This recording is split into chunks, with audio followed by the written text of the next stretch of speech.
Good morning everyone, this is JP sir. आज हम समझेंगे कि कोई भी नंबर प्राइम नंबर कब होता है और क्यों होता है। चलो समझते हैं। क्वेश्चन 6 में हमसे बोल रहा है explain why 7 into 11 into 13 plus 13 and 7 into 6 into 5 into 4 into 3 into 2 into 1 plus 5 are composite numbers. हमसे बोला है इन दोनों नंबर को एक्सप्लेन करके बताओ कि ये दोनों नंबर कंपोजिट नंबर क्यों हैं। तो देखो, तो मैं आसान सी चीज़ बताता हूँ। हमने एक फंडामेंटल थ्योरम ऑफ अर्थमेटिक्स पढ़ी थी। वहाँ पे हमने पढ़ा था कि कंपोजिट नंबर्स को आप प्राइम नंबर्स के प्रोडक्ट के फॉर्म में लिख सकते हो। क्या कर सकते हो? कंपोजिट नंबर्स को प्राइम नंबर के प्रोडक्ट के फॉर्म में लिख सकते हो। सीधी सी बात है। अगर मैं इन नंबर्स को प्राइम नंबर के प्रोडक्ट के फॉर्म में लिख दूं तो मैं बोल सकता हूं कि ये जो नंबर्स हैं वो कंपोजिट नंबर्स हैं। अरे हाँ ना बोले यार। और यही इसका एक्सप्लेनेशन होगा। इसलिए ही अगर मैं लिख पा रहा हूं तो मैं बोल दूंगा क्योंकि मैं इन्हें लिख पा रहा हूं प्राइम नंबर्स के प्रोडक्ट के फॉर्म में, इसलिए ही ये कंपोजिट नंबर्स हैं। ठीक है, करेंगे कैसे ज़रा ध्यान से देखना। पहले यार देखो, ये जो नंबर है ना, ये नंबर बड़ा सा दिया है, बड़ा सा नंबर नहीं है। ये कोई दूसरा नंबर था जिसको उन्होंने एक्सपेंड करके लिख दिया है। यहाँ पे भी कोई दूसरा बड़ा सा नंबर था या नंबर था, उसको उन्होंने एक्सपेंड करके खोल के लिख दिया है। तो क्या करो, इसको पहले समराइज टाइप का कर लो, जितना करना है उतना कर लो। ठीक है, ध्यान से देखो। मान लेते हैं ये नंबर कोई एक्स नंबर होगा। ठीक है, एक्स नंबर क्या होगा? एक्स नंबर में दिया है 7 इंटू 11 इंटू 13 प्लस 13। अच्छा, एक्स कोई नंबर है जिसका ये एक्सपेंडिचर फॉर्म दिया है। क्या करो, इसको जितना हो सके उतना सिंप्लीफाई कर लो। पूरा सॉल्व नहीं करेंगे, आधा करेंगे। तो ध्यान से देखो, अगर मैं ध्यान से देखूं तो ये जो नंबर है वो इन दो नंबर से मिलके बन रहा है 7 इंटू 11 इंटू 13 प्लस 13। अगर तुम ध्यान से देखोगे इन दोनों में मुझे 13 कॉमन दिख रहा है। यहाँ भी 13 आ रहा है, यहाँ भी 13 आ रहा है। तो क्या हो, मैं इनको मल्टीप्लाई ना करके 13 कॉमन निकाल लूँ तो मेरे लिए सॉल्यूशन ज़्यादा आसान नहीं हो जाएगा? हाँ हो जाएगा। 13 यहाँ से बाहर जाएगा तो बचेगा 7 इंटू 11 इंटू 1 प्लस यहाँ से भी 13 बाहर गया, 13 बाहर गया तो क्या बचेगा? 1 बचेगा। ये याद रखना, यहाँ पे प्लस है और यहाँ पे मल्टीप्लिकेशन है। ठीक है, x बराबर कितना हो जाएगा यार? 13 इंटू 7 इंटू 11 हो जाएगा 77, 77 इंटू 1 हो जाएगा 77, 77 प्लस 1 हो जाएगा 78। अच्छा भाई साहब, अब क्या करो, 13 को 78 से मल्टीप्लाई कर दो, वो नंबर मिल जाएगा। ठीक है, तो ज़रा लॉजिकली सोचना। उसको पहले मैं मल्टीप्लाई करूँगा, फिर उसका प्राइम फैक्टराइजेशन करूँगा। ठीक है, और उसके बाद में उस जमा के देखूँगा कि प्राइम फैक्टराइजेशन के प्रोडक्ट के फॉर्म में लिख पा रहा हूँ नहीं लिख पा रहा हूँ। ठीक है, और अगर ध्यान से सोचें तो जो 13 है, 13 तो यार खुद एक प्राइम नंबर है। तो जब हम प्राइम फैक्टराइजेशन करेंगे तो 13 भी बाहर निकल के आने वाला है। तो क्यों ना 13 को हम इससे मल्टीप्लाई ना ही करें, डायरेक्ट 78 का प्राइम फैक्टराइजेशन कर दें। अरे हाँ ना बोले यार, बिल्कुल सही बात है। तो हम यही करेंगे, डायरेक्ट 78 का क्या करो भाई साहब, प्राइम फैक्टराइजेशन कर दो। ठीक है, यहाँ पे करते हैं। 2 से करोगे कितने टाइम हो जाएगा? 2 3 6, 7 में से 6 गया, बच्चा 1 जाएगा 9 के साथ, 8 1 जाएगा, 8 के साथ बनाएगा 18।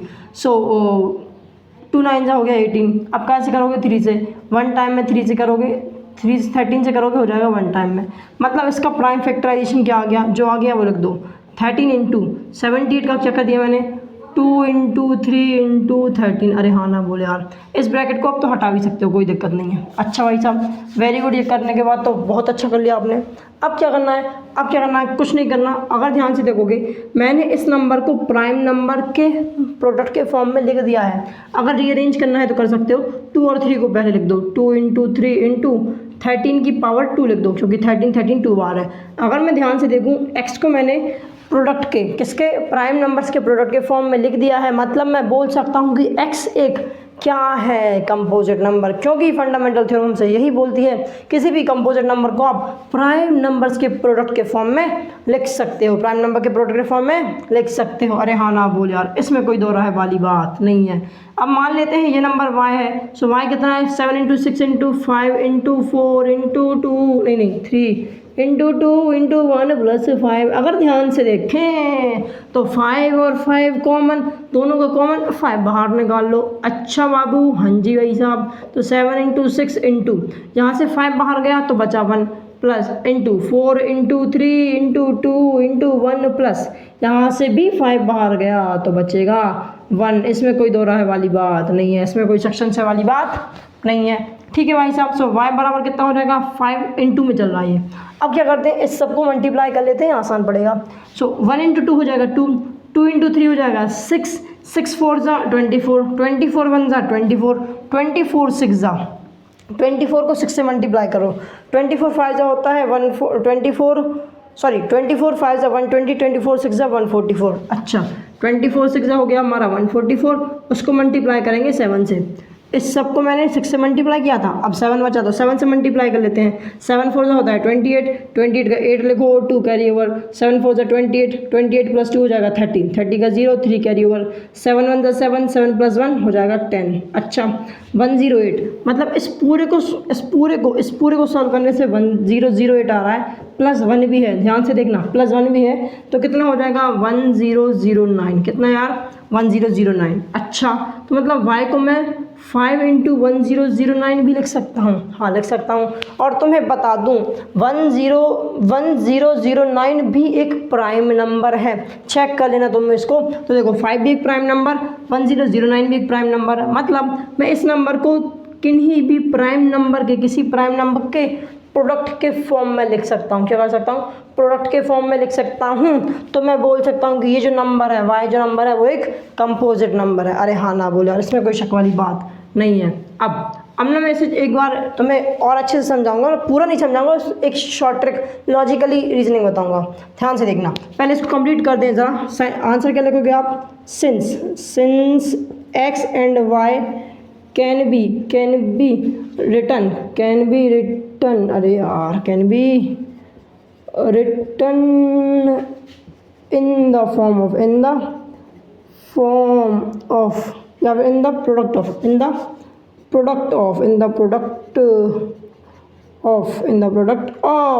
प्राइम्स।